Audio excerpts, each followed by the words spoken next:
Λοιπόν, στα πλαίσια έτσι τώρα των διαφόρων θεμάτων που θα αναπτύξουμε σιγά σιγά, θα αρχίσουμε να αναπτύξουμε και κάποιες έννοιες όπως έχουν διαμορφωθεί στην ψυχιατρική, γιατί θα πρέπει να κατανοήσουμε και να καταλάβουμε κάποια πράγματα σε σχέση με το τι αντιμετωπίζουμε, το τι είναι υγεία, το τι είναι η νόσος, πώς περιγράφεται η νόσος και όλα αυτά τα σχετικά, πώς δημιουργείται η νόσος και όλα αυτά τα σχετικά. Λοιπόν, έχω να σας συστήσω ένα βιβλίο, μπορείτε να έχετε όποιο βιβλίο ψυχιατρικής θέλετε, θα χρειαστείτε ένα σύγγραμμα ψυχιατρικής. Εγώ πάντως θα παίρνω το υλικό από το βιβλίο που είχα και σαν φοιτητής. Είναι η ψυχιατρική του Ηρωδιακόνου, εκδόσεις Μαστορίδη, του Ηρωδιακόνου Φωτιάδη Δημητρίου, 3 είναι καθηγητές, εκδόσεις Μαστορίδη, Θεσσαλονίκη. Θα σας το στείλω και γραμμένο. Θεσσαλονίκη 1988. Από τις εκδόσεις Μαστορίδη. Ακόμα κυκλοφορεί στη Θεσσαλονίκη, πρέπει να κυκλοφορεί.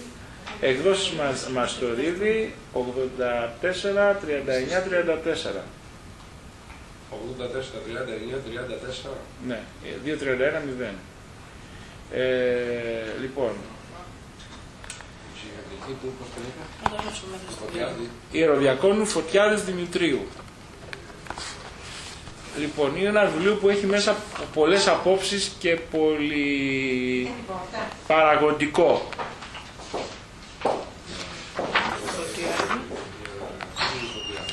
Αλλά αν έχετε άλλη ψυχιατρική, μπορείτε να χρησιμοποιήσετε όποια ψυχιατρική θέλετε. Ναι. Από εδώ είναι καλύτερα. Άμα είναι να αγοράσετε ένα βιβλίο ψυχιατρικής, πάρτε αυτό. Έτσι. Λοιπόν...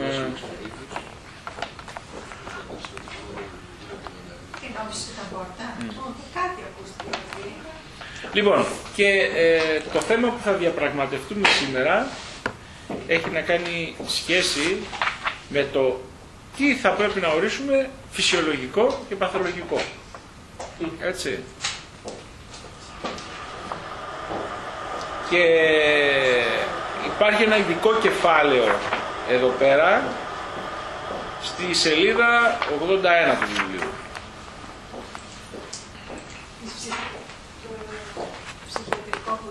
Ναι. Λοιπόν, κάπου λοιπόν, στο βιβλίο αυτό, στο σημείο αυτό, αυτός που γράφει το κεφάλαιο, ο Καπρίνης, μιλάει ότι μπορούμε να διακρίνουμε 5 τύπους φυσιολογικού. Λοιπόν, ο πρώτος τύπος είναι το ιδανικά φυσιολογικό. Αυτό είναι το φυσιολογικό το οποίο σχετίζεται με ένα ιδεατό σύστημα όπως το ορίζουμε εμείς φιλοσοφικά, με βάση κάποιες ιδέες, κάτι που συνήθως δεν υπάρχει, δεν το βρίσκεις εύκολα στην κανονική ζωή. Όταν εμείς λοιπόν μιλάμε στη θεωρία των μοιασμάτων, το πώς μπορεί να είναι ο άνθρωπος, ή όταν διαβάζουμε σε διάφορα βιβλία του Βυθούλκα ή άλλων, τι είναι φυσιολογικό, πώς θα οριστεί το φυσιολογικό από πλευράς ομοιοπαθητικής, μιλάμε με το ιδανικά φυσιολογικό. Έτσι. Έχουμε κάτι ιδεώδες στο μυαλό μας, να το ορίσουμε αυτό και με βάση αυτό που ορίζουμε στο μυαλό μας υπάρχει παθολογία. Μισό λεπτό να συγχωρήσετε μας γιατί πρέπει να φύγουμε. Ναι, εντάξει. Ιδανικά το φυσιολογικό ορίζεται με βάση μια φιλοσοφία. Εδώ υπάγονται οι διάφορες σχολές της φιλοσοφίας της αρχαιότητας, έτσι, που υπήρχαν οι διάφορες σχολές που ορίζανε το τι είναι άνθρωπος. Έτσι.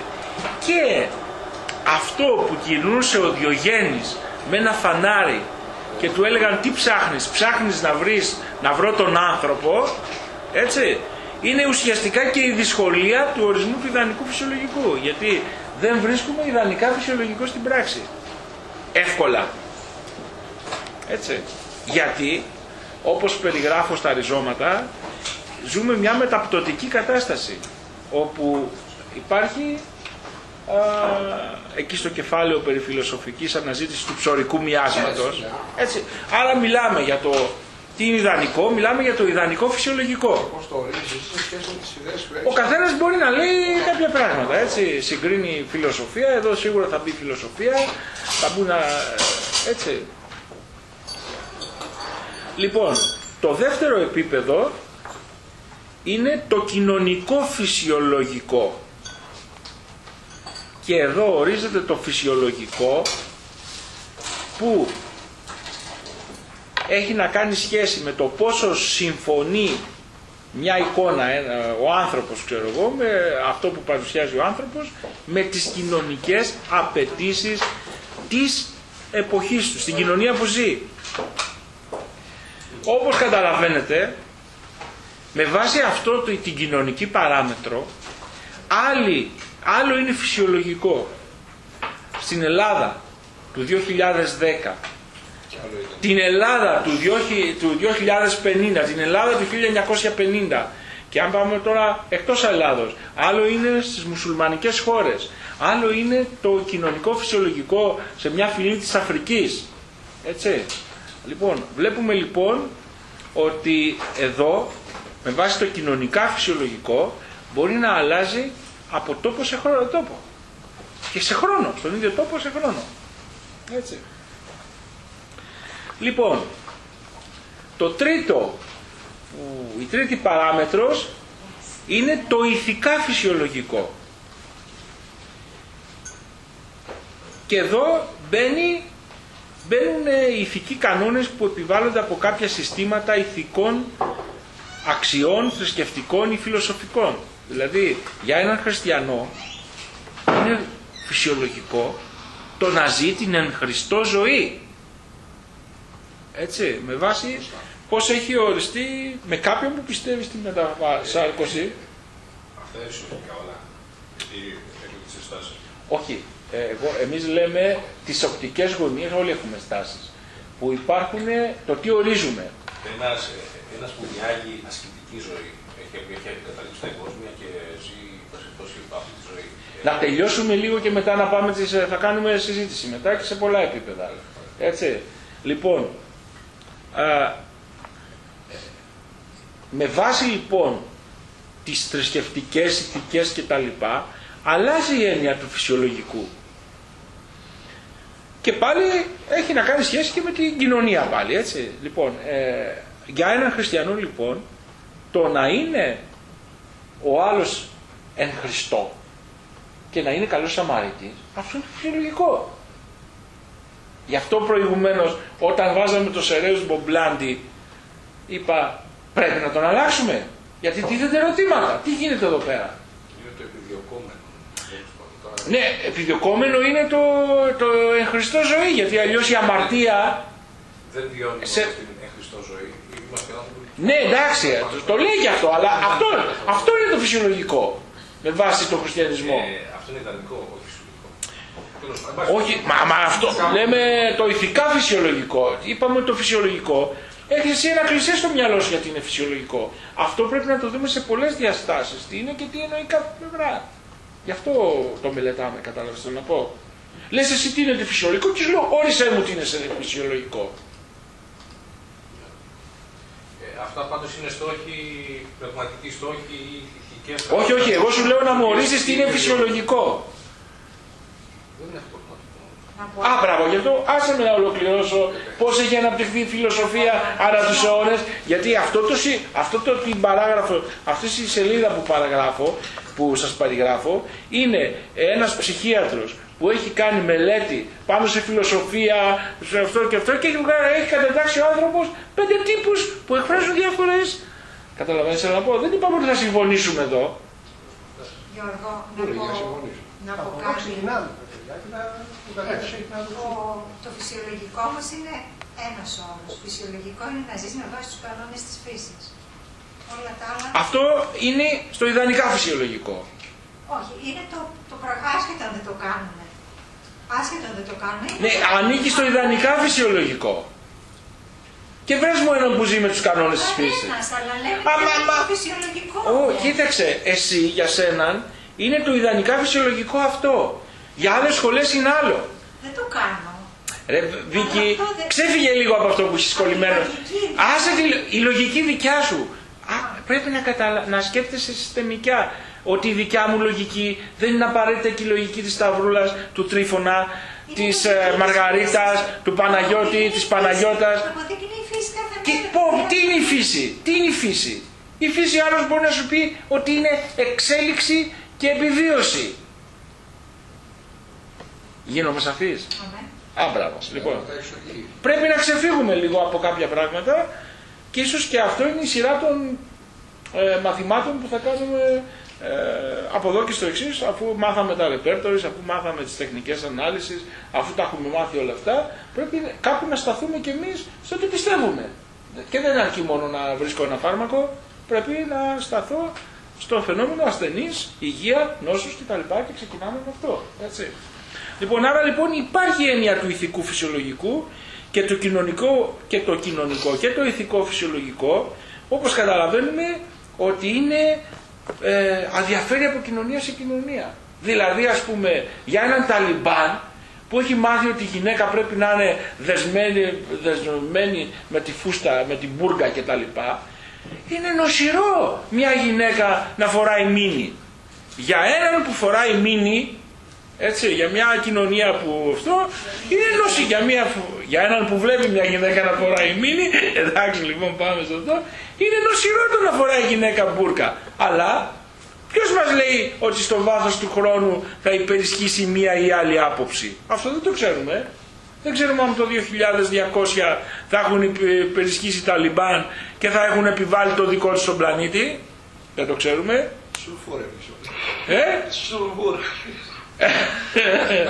Λοιπόν, και πάμε σε ένα άλλο θέμα επίσης που αναφέρει εδώ ο συγγραφέας, το οποίο το βρίσκω πολύ. Ανθρωποφαγία. Για μας όλους είναι ανήθικο, είναι παθολογικό, έτσι. Για μια κοινωνία ανθρωποφάγων όμως της Αφρικής που βρέθηκε στις αρχές του αιώνα ήταν φυσικό. Αν ήσουν δικαστής και πας να δικάσεις κάποιον, έτσι, και ουσιαστικά εμείς το λέμε και από φιλοσοφική, να ορίσεις, θα πρέπει σίγουρα να κοιτάξεις τους παράγοντες της κοινωνίας για να πεις αν αυτό είναι παράνομο ή όχι, ή σωστό ή όχι, έτσι. Λοιπόν, άρα λοιπόν υπάρχει ένα θέμα εδώ. Μπράβο.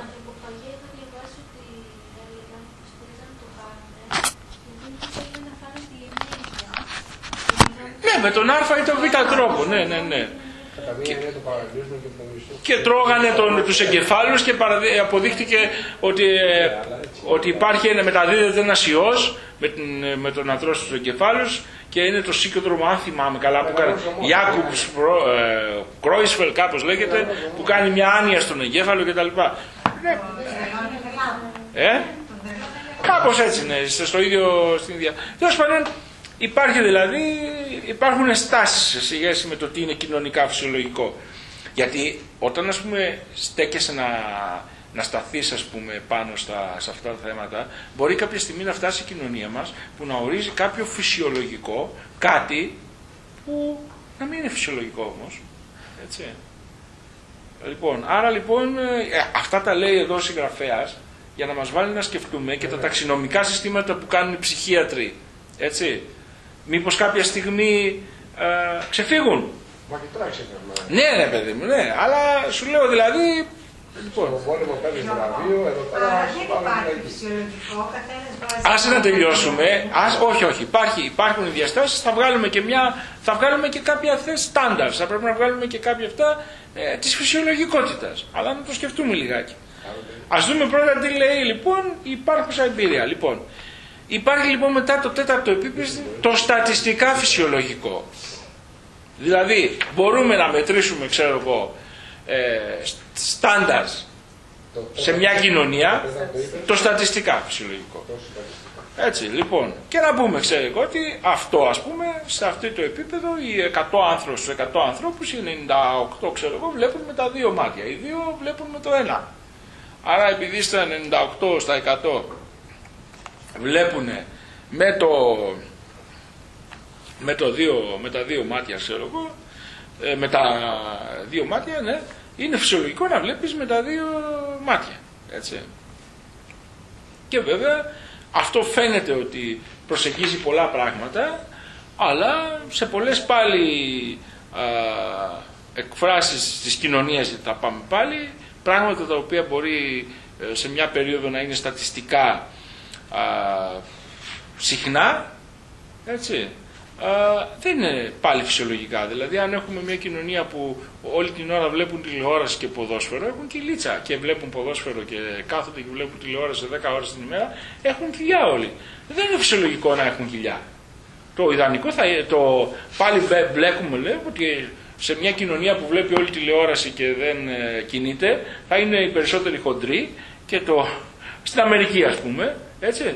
Αν πάμε τι είναι στατιστικά φυσιολογικό, χάσαμε το πράγμα. Γιατί θα πάμε στην Αμερική και θα βρούμε παχύσαρκους και δεν είναι αυτό το φυσιολογικό.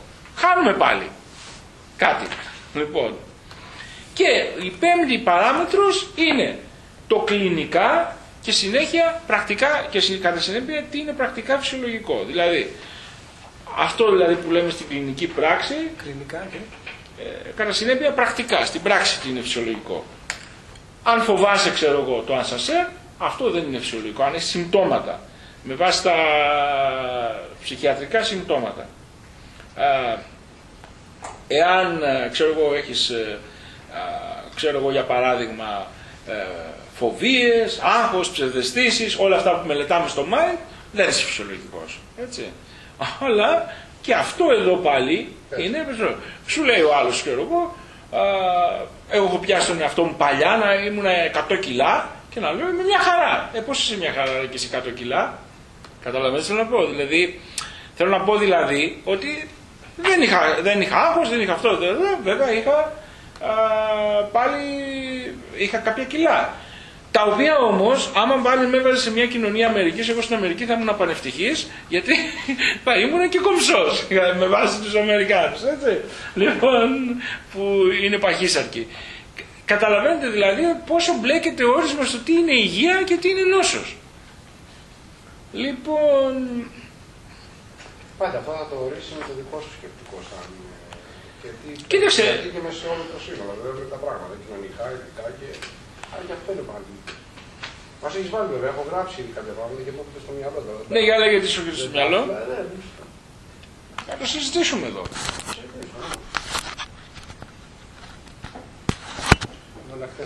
Θα πρέπει να διαχωρίσουμε πάντως το θέμα του φυσιολογικού ή του υγιούς σε σωματική υγεία και σε ψυχολογική υγεία, διατροφική ή ψυχολογική υγεία. Πώς γίνεται να διαχωριστούν? Για αυτούς ορισμούς. Άλλος είσαι εύλογος που να κάνει τα πάντα και να μην παίζει δικό σου. Και για μένα το σώμα θα βάλει κάποιες παραμέτρους, αν μπορεί να... Το γράφετε. Ναι, το γράφει. Το ρίχνει λιγάκι... Λέγει ό,τι θες. Ό,τι θέλω. Για μένα το σώμα είναι πιο εύκολο το πράγμα να προσδιοριστεί. Δηλαδή, αν οι οστείες δουλεύουν καλά, αν η κίνηση γίνεται σωστά, αν ο άνθρωπος τρώει καλά, κοιμάται καλά, ξυπνάει κτλ. Θα μπορούσαμε να πούμε ότι είναι υγιής σε γενικές γραμμές. Στο θέμα της ψυχολογίας, από συζητήσεις που έχω κάνει, έχουν πει ότι κάποιοι ότι αν ένας άνθρωπος συμπεριφέρεται μέσα σε μια ομάδα ανθρώπων ελεύθερα, χαρούμενα και εκφράζεται ελεύθερα, συμμετέχει στην ομάδα, τότε αυτός ο άνθρωπος είναι φυσιολογικός. Το ελεύθερο. Ναι, δεν είναι κλεισμένο στον εαυτό του. Δηλαδή, όταν ένας άνθρωπος συμμετέχει σε ομαδική δράση, ό,τι και να είναι αυτή. Τρομοκρατική, για παράδειγμα, οργάνωση. Συμμετέχει ελεύθερα. Δεν είναι φυσιολογικό για την κοινωνία. Όχι, Κοίταξε, αυτό που λέει τώρα ο Κώστας, όταν εκφράζει, ας πούμε, έχει φανεί ότι τα άτομα που έχουν φτάσει τα 100 είχαν ένα χαρακτηριστικό, ότι ζούσαν στην κοινωνία. Έτσι.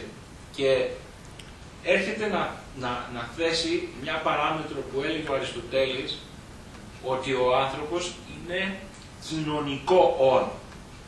Άρα εδώ ίσως θα πρέπει να βάλουμε, έτσι, μια παράμετρο εδώ και να το γράψουμε κάπου, ότι πράγματι υπάρχει αυτή η παράμετρος και ξέρουμε από τα μοιάσματα ότι το πιο υγιές, με βάση το δικό μας ιδεατικό φυσιολογικό που έχουμε στη θεωρία της ομοιοπαθητικής, ο ψωρικός είναι αυτός που είναι πιο κοντά στην κοινωνία. Σωστά. Έτσι. Βγάλαμε δηλαδή μια οπτική, ότι κοίταξε, αλλά τι συμβαίνει, εδώ ένα αλλά, αν η κοινωνία στην οποία ζει ο ψωρικός είναι συμφιλητική. Καταπιέζεται πάλι. Μπράβο. Άρα λοιπόν, εδώ τίθενται τα εξής θέματα. Ερχόμαστε σε αυτά που λέγαμε για τις ψυχοτρονικές επιδράσεις στο μοντέλο του Βερίτζακιν, που έλεγε ότι η κοινωνία μας φτιάχνει σκουπίδια και μας δηλητηριάζει και μας επηρεάζει. Έρχεται δηλαδή ο Βερίτζακιν να συμπληρώσει πράγματα εδώ, σε αυτά που λένε οι ψυχίατροι. Λοιπόν, και είναι δυνατόν, τίθεται ερωτήματα, είναι δυνατόν εγώ να είμαι ψωρικός και να ζω σε μια συμφιλητική κοινωνία και να μην με επηρεάζομαι? Άρα, για να μην επηρεάζομαι, πρέπει να πάρω τα βουνά. Γιατί αλλιώς θα επηρεαστώ κι εγώ από την κοινωνία. Βλέπετε τα ερωτήματα που τίθενται? Ναι, μπορούμε να δεχτούμε μια κοινωνία hooligans, ας πούμε. Από τη στιγμή που λέμε ότι η κοινωνία είναι έντονα συμφιλητική, εκφράζει. Ναι, είπαμε. Σε αυτή την κοινωνία hooligans, το κοινωνικό φυσιολογικό δεν θα επιπλησιάζει στο ότι είναι φυσιολογικό. Δεν είναι κοινωνία, πάντως είναι περιθωριακή ομάδα. Μην το... Αγινότανε, δες ότι αγινότανε. Δεν θα μπορούσα να είναι κάτι τέτοιο. Αυτό σημαίνει ανατολή των πάντων. Η Παναγιώτα είπε εδώ το θέμα της τρομοκρατίας. Αυτές είναι μικροομάδες περιθωριακές. Ειδικού τύπου, δεν για μας, όχι για μας. Σε άλλο επίπεδο όμως ισχύει. Για μας, για σας. Να σου πω κάτι, οι μουσουλμάνοι, εγώ τη τρομοκρατία θεωρώ αυτό που πήγε και έριξε το αεροπλάνο. Στους μουσουλμάνους όμως θεωρείται ότι πάει αυτό στον παράδεισο. Κάνει κάτι ιδανικό. Έχει άλλες θέσεις. Άλλες απόψεις. Μπράβο. Η γενίκευση, η υπερβολική γενίκευση και το επιμέρους που γίνεται καθορίζει το σύνολο, δεν μας οδηγεί πάντως σε λογικά συμπεράσματα τώρα. Κοίταξε, η λογική του μέλλοντος είναι η τρέλα. Καλά, ήδη εκεί οδεύουμε. Τι σημαίνει, όχι δεν οδεύουμε. Ό,τι να είναι. Θα πρέπει ο καθένας μας να αρχίσει να δουλεύει μερικά κλισέ που έχει στο μυαλό του. Γιατί ας πούμε, θα πρέπει από τη στιγμή που ασχολείσαι με ασθενείς, έτσι, θα πρέπει να έχεις αναπτύξει μέσα στην εκπαίδευσή σου κάποια φιλοσοφικά ή κάποια στάνταρ. Έτσι. Να ορίσουμε λοιπόν, ωραία λοιπόν θέτεις αυτό της κοινωνικότητας, το έχει θέσει ο Αριστοτέλης και είναι παράμετρος στα πλαίσια με τα δικά μας κριτήρια του ψωρικού, έτσι, που το ψωρικό με βάση τα δικά μας κριτήρια από τα 4 μοιάσματα, ο ψωρικός είναι ο πιο φυσιολογικός. Είναι αυτό που είναι πιο κοντά στο ιδανικά φυσιολογικό. Στο ιδανικά φυσιολογικό. Έτσι. Με μια άλλη διάσταση, υγεία είναι να έχεις ισορροπημένα όλα τα στοιχεία μέσα σου. Γιατί είναι δυνατόν να είσαι μόνο ψωρικός? Μα δεν είναι δυνατόν, γιατί πάλι τίθεται το θέμα της κοινωνίας και των περιστάσεων. Και εκεί τίθεται ένα άλλη παράμετρος του ορισμού της υγείας. Πόσο προσαρμοστικός είσαι στις εξωτερικές καταστάσεις.